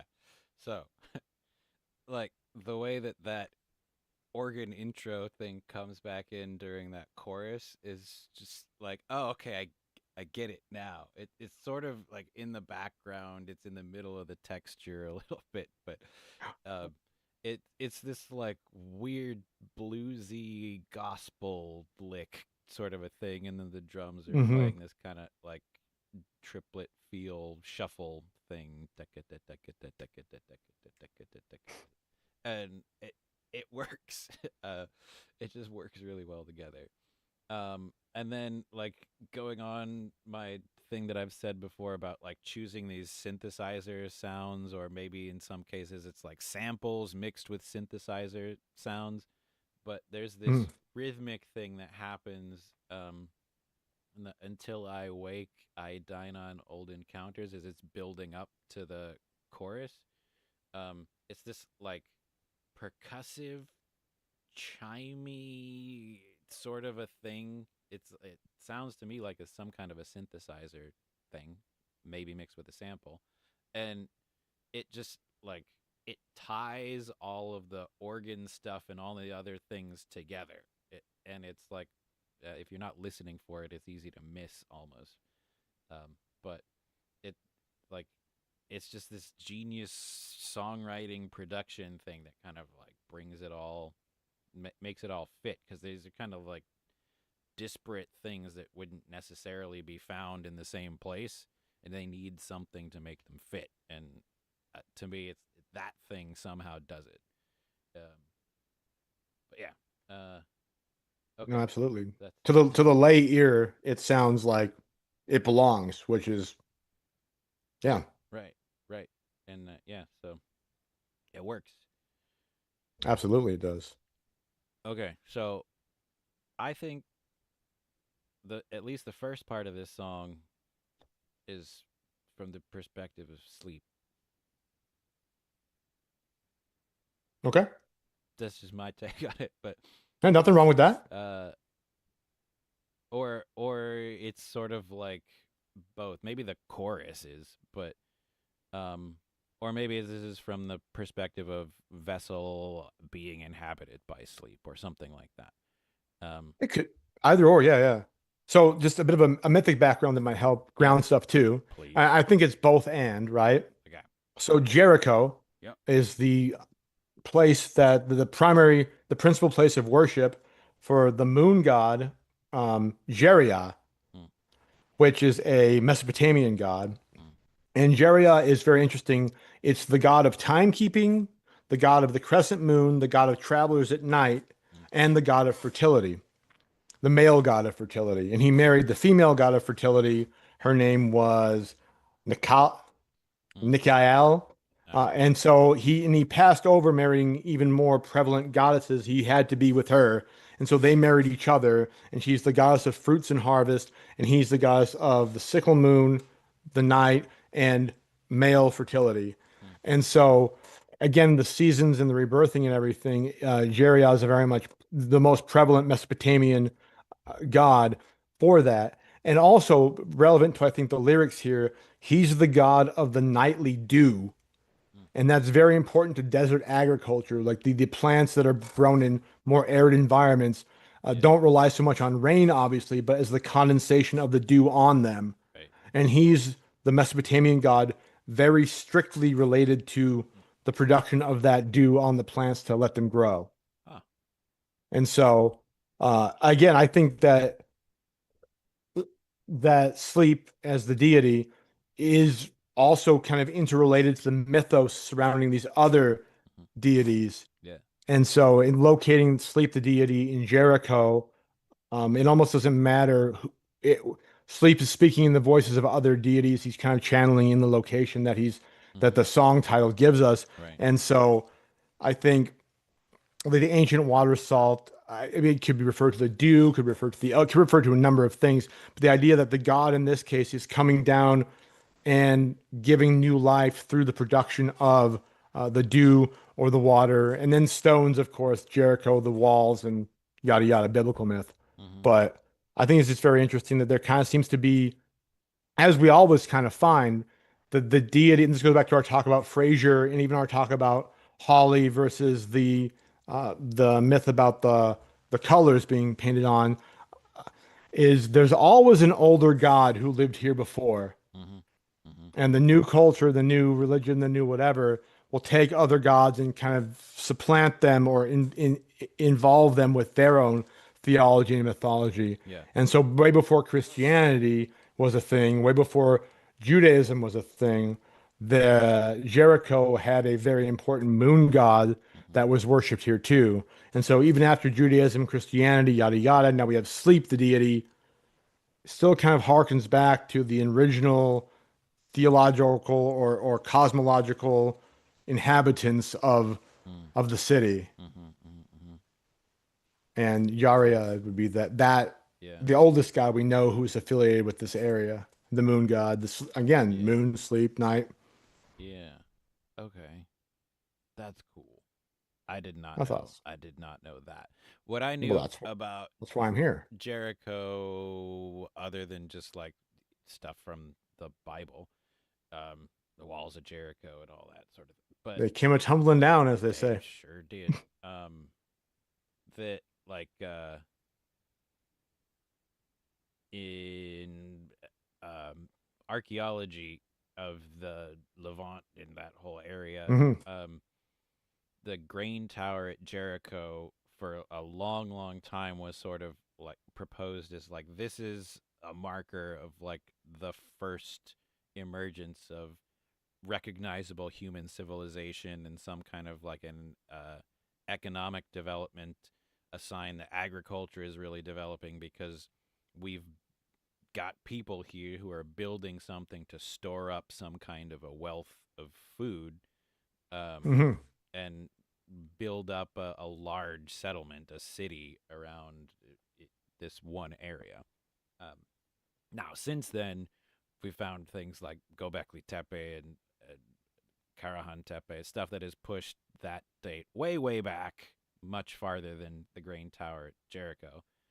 Um, I think before that there was Çatalhöyük in Turkey. But anyways, like Hmm. for a while, it was also this sort of um, like landmark, this point in the trajectory of the development of humanity, that it was like here, this one moment, this one place in space and time where humans start to like move past the nomadic hunter gatherer stuff into agricultural stuff. It was Right. a marker like that. I don't remember the date on that. It was like it was 6,000 BC. It was pretty old, something like Hmm. that. I should know that, but off the top of my head, let me use the internet. Right. Right, but yeah, Tower of Jericho, 8,000 BC, pre-pottery Right. Neolithic. Um, Right. Which is, I mean, Tel Göbekli Tepe was like the earliest we kind of had. Yeah. yeah, yeah, or right. So, anyways, um, it's been continually inhabited by people for a long, long time, and civilizations have risen and fallen in that area. And like you were saying, the gods come in and get sort of stacked on top of one another, renamed and put into someone else's religion. Sort of like the god and the place are like linked together in a way that maybe like the people who are flowing in and out of the area um aren't, like the relationship between the people in the area isn't quite as like uh doesn't stand the test of time as much as the link between the god and the place or something like that. Right. Yeah. Because that's yeah, the people are more transient coming in and out of the city center as opposed to being linked to the land specifically. Right. Yeah, and they're also Absolutely. dying. Well, that happens. Yeah. Yeah. Another interesting thing about Jericho, maybe that might be relevant or irrelevant, is the Hurrian hymn to Nikal, which is the wife of Yarel, Mm. is the considered to be the oldest surviving work of poetry that has musical notation with it. Oh, And so it was approximately 14 to 1700 BC. But it's the hymn to of Uriel to marry Nikal, the goddess of the night and fertility, apparently has musical notation in cuneiform with it. I have to find this. What? You can look up Hurrian hymn number 6. Why is it number 6 if it's the oldest one? Well, I don't know. Maybe I don't know. I don't know how to read cuneiform. 3,400 years old. What is this? Yeah, I don't. Hymn to But Nile. apparently apparently the notes were written from the lyre for the theme played by the lyre. Yeah. And I have the words right. to the hymn pulled up too, but yeah. Part of the Ugaritic texts, Right. apparently. But it specifically is about the wedding of Uriel to Nikal. Oh, okay. So it's actually is it names itself hymn number 6? I don't read cuneiform, so I'm just trusting Yeah. the. But it's apparently 1 through 5 have been lost to antiquity and to the tides of time. Yeah. Oh, this is really I mean, cool.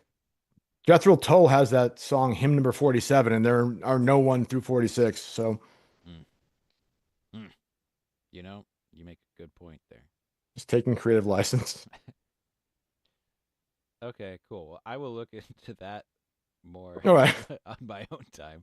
But that's cool. Sounds good. Yeah, I did not know about that or its relationship to Jericho. So you said you have the translation. I would love to hear. So Undo. Let me just had it 1 second. Let me pull it back up. Come here, you son of a. Doop, doop, doop, doop, doop.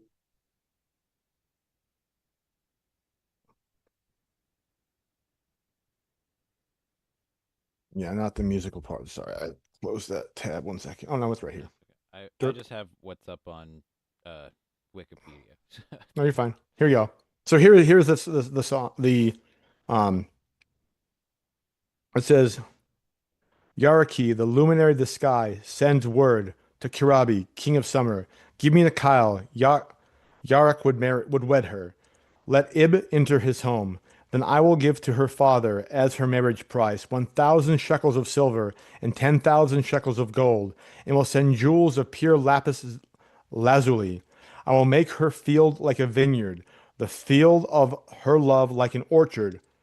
Kikarabi, king of summer, responds, O favorite of El, O brother-in-law of Baal, wed Peridia, daughter of light. I will introduce you to her father Baal. But Yakah, the luminary of the sky, replies, Now, look here, my marriage must be with Nikal. Then Yakai pays the bride price for Nikal. Her father sets up a balance stand. Her mother positions the trays of the scales. Her brothers ready the standard weights. Her sisters ready the ingots. O Nikal Ib, whom I sing, may Yakari shine bright, may Yakari shine on you. Hmm. Or not Yakari, Yarak, sorry. May Yarak shine bright, may Yarak shine on you. Yarak being the moon god of Jericho. Right. So basically, he was given the opportunity to marry a daughter of Baal, Yeah. and he was like, no. Hmm. So he married a lesser bride because he loved her, apparently. Yeah. Because the daughters of Baal are like, you're Assyrian, you're Mesopotamian, like, Yeah. they're top tier. Yep. Yeah. Yeah. I get it. Yeah. Well, okay. I think that I mean I'd have to spend some time with that, but that seems relevant. Oh, it absolutely does, right? Yeah. God damn it, sleep token. Right? It's like, hey, guys, you guys. They just like don't. They just like didn't have jobs or have to go do other shit. They just like sit Right. around and read ancient Sumerian If texts. only we and could get figure in, out we how to could find gainful employment as sleep token scholars. Ugh. Well, we should start a like a Patreon or something, and then Yeah, we should. build a Like following yeah, here so that we can. a GoFundMe, or at least get more than 5 subs. Right. Yeah. This could be a good start, though. Could But be. no, All right. That's really freaking cool. isn't that neat? And so again, like everybody would think, the whole thing that Sleep Token does, I really love, and also makes, gives us fits, is that the first thing people think of generally when they hear about Jericho is this Joshua going 7 times around, blowing the horn. They come tumbling down, they massacre the people inside, and then no city will ever be built here again, says Joshua or whatever.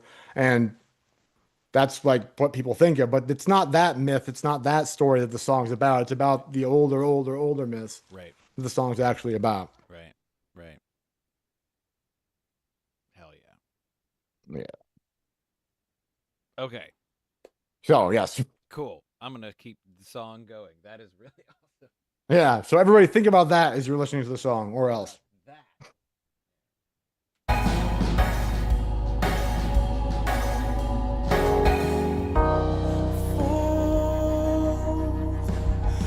Secrets in the sweat, like I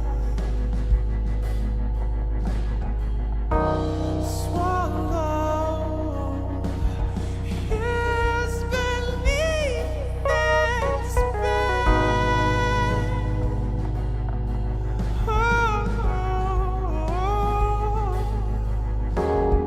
Until I wake, I dine on old encounters until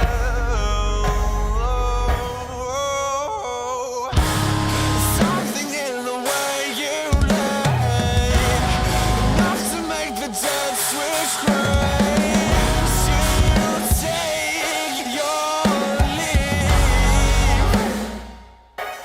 You taste like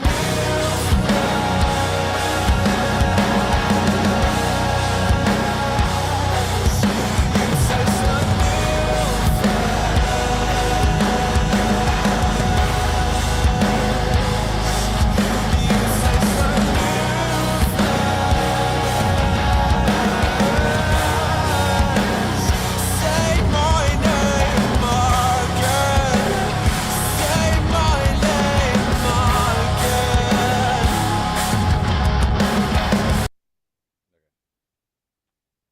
Yeah. I saw that coming. Yeah. So like I reiterate, like you hear the chimey synthesizer thing, and it's now it's like matched up with these heavy low toms on the so it turns from this like floaty sound that's kind of like tying the texture together to part of this driving thing that pushes us into the next section, kind of like what they did with that like this the main notes from Calcutta, the Mm-hmm. all of that stuff. Like that turns into this driving rhythm later on. It's sort of a similar technique going on here, but it also makes this like really cool balance when you get into the heavy part with all the guitars come in and they're doing the like super distorted low tune stuff, but the like lighter organy chimey synthesizer stuff is still going on over the top of it, and so Right. it's this like perfect balance of light and dark. Like that stuff can turn into just like a muddy noisy mess if you don't like have it orchestrated correctly and then have a producer who knows how to handle all that. It's it's really cool, and it becomes really really powerful when that happens because it is so well done. When And then they UK completely stuff you pull it find- back for that brief moment. They completely pull it all back for a moment. Yeah, right. Like that was like, Yeah, it's a little bit like shocking. yeah, And then, the absence of it. You feel the absence of all that. right. You feel the absence, and then it comes back in like even more than it was. Yeah. So I love it. Freaking awesome. Okay, that's all I wanted to say. No, that's enough. That's good. Okay, cool. Keep going. All right.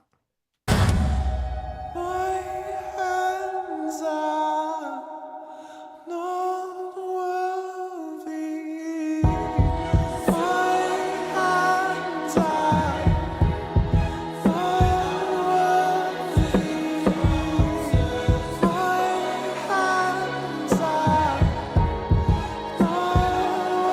Cool. I just gonna point out, like, Oh yeah. there's like a string quartet now. Oh. Yeah. Huh. So they're doing like it sounds to me like the same notes that main chime part is on, but instead of doing this like really rhythmic thing, they're sort of just filling in these little. They're doing more with space than with time, if that makes sense. It's just Could it sound like a lyre by any chance? nah. Nah. I don't think so. I don't know what a lyre sounds like, so I was just If going for it. if you didn't have any, a lyre probably sounds like a harp. If you don't have it, yeah. That's Okay, so no. closest. So no, but good, shucks. good try. Okay, so I just as we're going through this and it's building back up through this part, the introduction of strings is really interesting, violins and such. My hands are not worthy. My hands are not worthy. My hands are not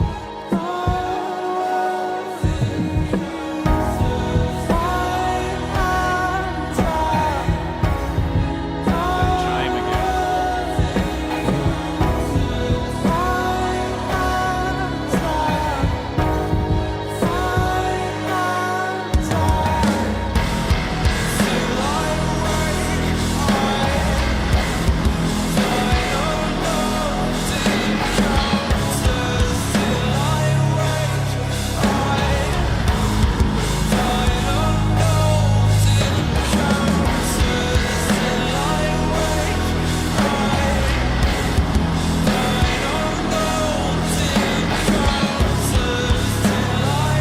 Okay.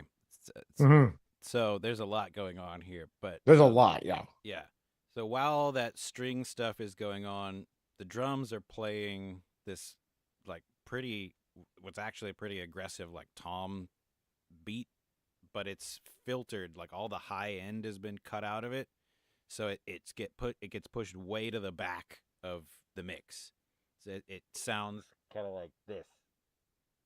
But there's drums going on in the back until the section repeats and the drums come in unfiltered. You get the full sound, and at that point they come in. There's this cymbal that's getting hit at this repeated note, and it's creating a polyrhythm against everything else that's going on, and the cymbal is playing the same rhythm that those chimes have been playing all song. Oh, neat. It's in conflict with the rest of this like flowy, spacey sort of a thing that's going on. So different rhythms at the same time. The thing that he's playing on the toms fits with what's happening rhythmically here, but the cymbal is a totally different thing, and he's doing it all at the same time. And it's the same rhythm as the chime was previously. Yeah. Yep. Back just right before that, and give us a chance. So here we should be hearing the filtered drums and all that, and then the drop. We'll here go unfiltered. Okay, cool.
That almost kind of sounds like 8-bit or something on the like those like chime sounds at the end. Yeah. It like the way that it's distorting, it does have that kind of like bit crushed sort of a sound. Yeah. Super cool. Thanks. Yeah. Pretty freaking good. Yeah. I think that I don't really have anything else musically to point out that wouldn't take us down another huge rabbit hole and all that. So, yeah, I think That's fair. I think as far as like the mythic and like the poetic level of lyrics, I think really the notion of the myth of the god and the wedding, the marriage of the other moon god and fertility is probably the most poignant as far as interpreting the lyrics here. Both the fold secrets in the sweat, swallow your breath beneath this bed. This is a very like marital, nuptial, fertile kind of song. It's not about walls tumbling down. It's not about the Jericho from the Bible. It's about this moon god marriage kind of thing, I think, and this fertility. And then remember, this was the marriage of two gods of fertility hmm in the right. Mesopotamian myth. And I think that seems to be, especially with sweat, as well as the night dew being the job of the god for which Jericho was named. I think that whole notion of sweat and the night dew feeding the crops being the source of fertility for the crops in the arid land comes to play, I think. hmm hmm Yeah. Um, No, I mean mhm. that tracks for me. And so I wanted to ask something. You're going through the lyrics pretty quickly, and this is like a recurrent issue with Sleep Token that we don't really have officially published lyrics. So Mm. I have always heard, and the lyrics that I'm looking at right now for that second verse, fold secrets in the sweat, swallow years beneath this bed is what I've got. That's what Like, I have as well. oh, okay, I heard like something about breath, but okay, just wanted to I probably misread it. That's my dyslexia. that's Yeah, okay. follow years beneath this bed is what I have. Yes, Swallow years beneath this. swallow years beneath this bed. Cool. Oh, Oh, so oh. I wanted to see if you make anything of this. I've always thought the phrasing of the verses is interesting. Like, tread Hmm. ancient waters, salt like I, and it hangs on that. And then the same thing, fold secrets in the sweat like I. Like I. Now, Mhm. maybe I'm just like reading too much into that, but like there's a lot of emphasis placed on like the names of the name of the god, and etc. And we had this conversation last podcast Yeah, about absolutely. um the the I am the Yahweh and all of that. Is there potentially some kind of a comparison being like the I that is I am, like I tread ancient waters salt like I. Now is it just like I have I'm sleep, I'm the ancient one, I'm so you're joining me now in this, we're treading ancient waters together, or is it like Mm. making So, some kind of a comparison with like the ancient of ancients, like I don't know. I mean, mayhaps. I think too, what it's doing a lot of work with is everything else that's out of the two verses is really configured in the you. Mhm. So it's Mhm. really doing a lot with the placement of subjectivity, like the ancient deity, regardless of whether it's sleep or whether it's Yahweh or whether it's uh, Yarek, the Jericho god name, the moon god. Uh-huh. The I is definitely the god, Right. and the you that comes in later, like you taste like new flesh, Mhm. right? And then to the end, like, taste like new flesh. My hands are not worthy to awaken, dine on old encounters. Yep. I think it's whether the you is vessel or whether the you is the moon bride, the other goddess, or whether the you is it's not the god. It's very specifically not the god. Right. And I think the god is the one who's speaking, whichever god this is. And again, gods are kind of this cosmological mess. Mhm. There's no reason that the god sleep can't also be the god Yarel, um, because again, Yarok being the moon god, the god of night, the god of fertility, Mhm. there's no reason that his name couldn't also be Sleep or the transliteration or the artist formerly known as Sleep Right. or what have you. Right. Right. And so I think there is when we ever get into The sleep token deliberately brings a lot of different mythos and gods together, Mhm. and they all share some similarities. Yeah. And so I don't think there's any reason that we should distinguish sleep, the deity, necessarily from any of these gods. They're kind of a both and Mhm. situation. Right, right, right. And so I think that the deity, no matter which deity we're talking about, definitely is emphasized by the I.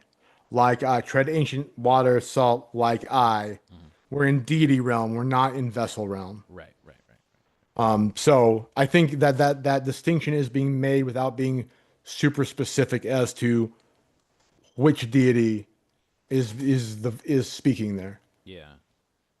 Okay.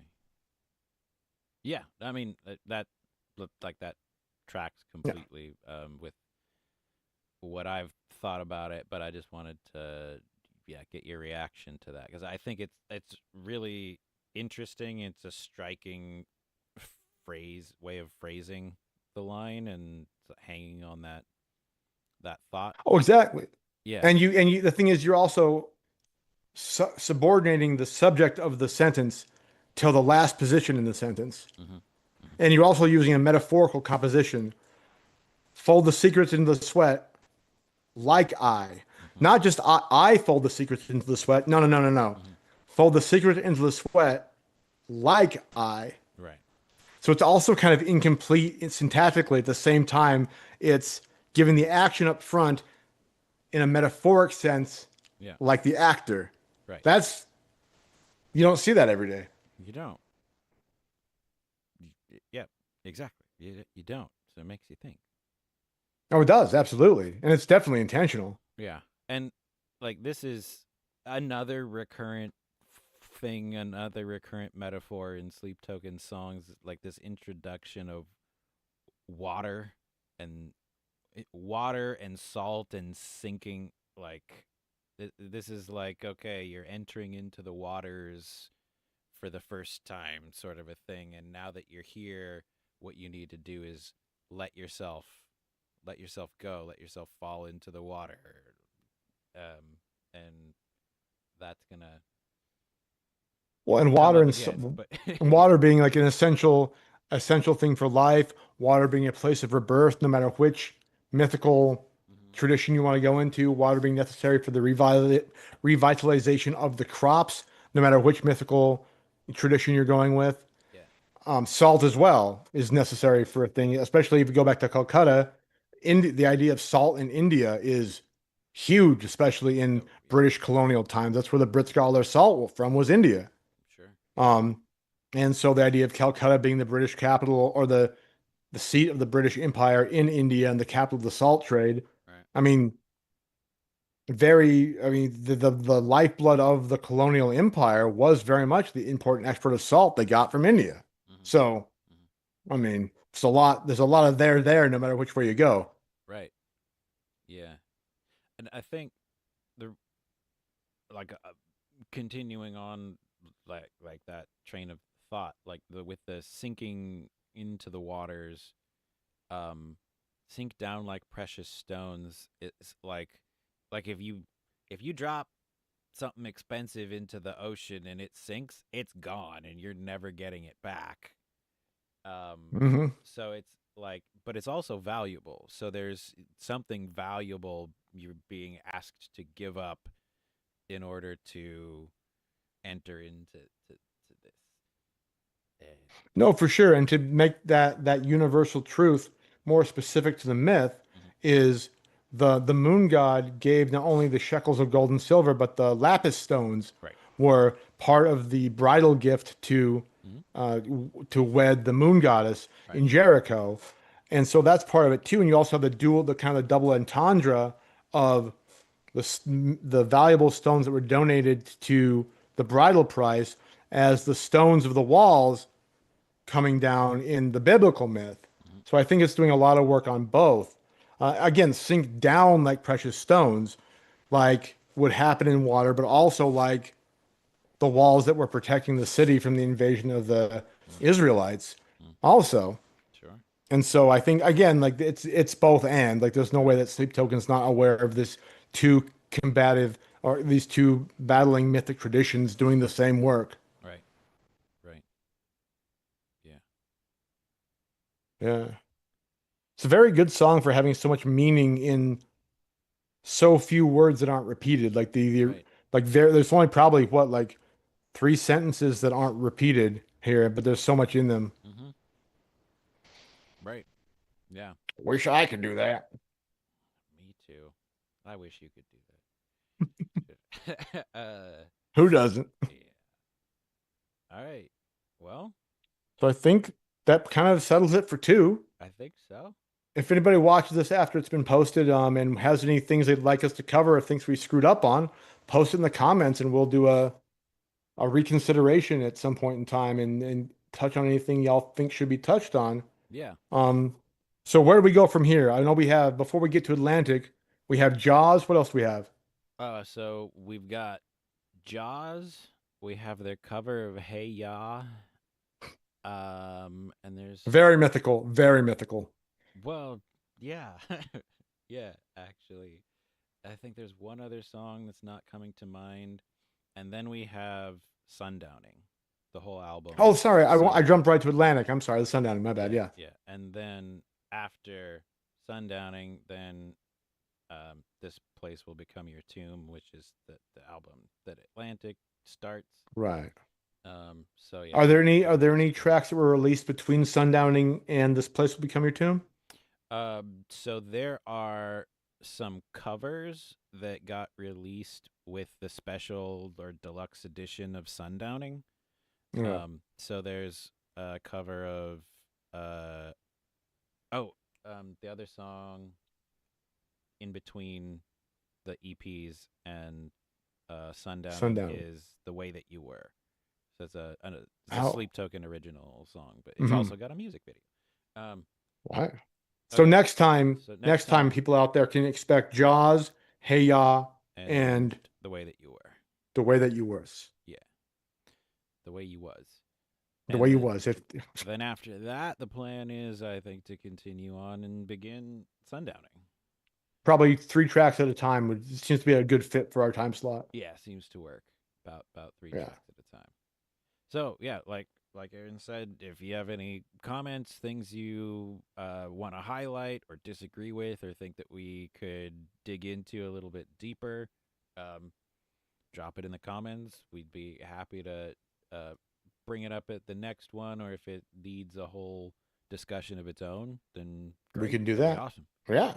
If you're an expert in Vedic mythology, feel free to critique us on that as well. Yeah, please. And if you are and you want to say it to our faces, we can figure out Join in. Have you on the show.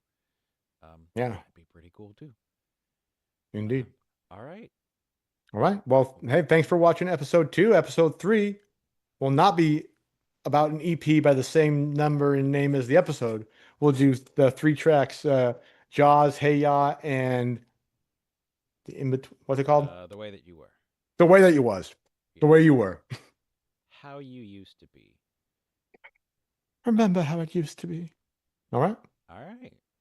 Take good care, folks.